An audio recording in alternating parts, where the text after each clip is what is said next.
आज मत आलू पोड़ा खाइबा इच्छा है तो आम चूल्हे रोसे सजाइला चूल्हे भितर गोटे आलू पकईदेली तो पकई घोड़ेदेली कि समय पर बाहर कली आलू पूरा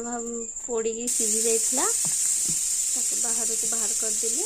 आउ ठंडा पानी पकई भलसे धोईदेली जहाँफल कि चोपा भलसे बाहर कर आलू को चोपा बाहर करदेली से किसी कटा पियाज आउ कटा कंचा लंका आ लुण आटे चाट मसला ऐड करदेली पकईला भल भाव चकड़ी टी लेंबू भी से पकईदेली जहाँद्वारा कि टेस्टा तार टे भल आसो लेंबू टे ऐड करदेली टेस्ट टे चटपटा लगे